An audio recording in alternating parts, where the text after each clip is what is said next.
जेव्हा लोकांचा लोकप्रतिनिधी म्हणून आपण जेव्हा महानगरपालिकेत जाऊ तेव्हाची सिच्युएशन वेगळी असेल. बरोबर. तेव्हाचं काम करण्याची पद्धत वेगळी असेल. आपण ते सभागृहात विषय घेऊ शकतो. हातात काही अधिकार असतात. ते हातात अधिकार असतात.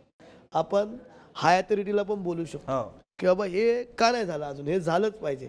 त्यासाठी आपण विविध पॉलिसी काढू शकतो.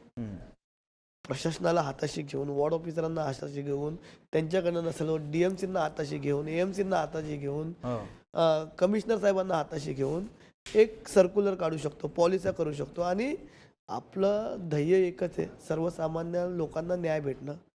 आपली जी महानगरपालिका आहे ती आज बऱ्यापैकी अवाढव्य महानगरपालिका आहे. त्या अनुषंगाने आपण लोकांच्या समस्या सोडवून त्यांना चांगलं जीवन, चांगल्या पाणी, गटारे नाळे साफ, आणि त्यांना काय त्यांच्या छोट्याशा त्या आपण जर दिल्या, रोजगार मेळावा घेतला, आज कित्येक भरत्या खाली आहेत, त्यांना गाईडलाईन करणारा कोण नाही. कित्येक शिकलेली मुलं आहेत, ते काम नसल्यामुळे नशेच्या आहारी चाललेली आहेत. जर आपण तिथे रोजगार मेळावे घेतले, ज्या ज्या जागा खाली आहेत तिथे जर आपण केंद्र उभारले, त्यांना आपण गाईडलाईन केले, मार्गदर्शन शिबिरं लाभवली किंवा तुम्हाला कुठल्या क्षेत्रात जायचं, ह्या क्षेत्रात जायचं, ठीक आहे, या ठिकाणी आम्ही हे केंद्र उभारले, तिथले स्पेशलिस्ट बोलवले.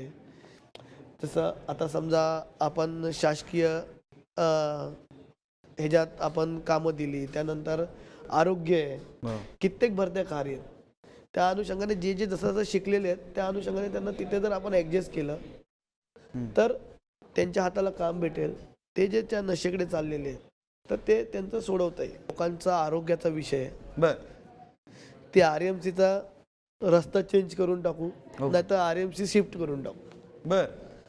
सेकंड गोष्ट आपली आहे झोपडपट्टी स्थलांतरचा विषय. तो लवकरात लवकर पाठपुरावा करून शासनाची मंत्री महोदयांशी लवकरात लवकर त्या बिल्डिंगी रिपेअर करू आणि त्यांना शिफ्टिंग देऊ.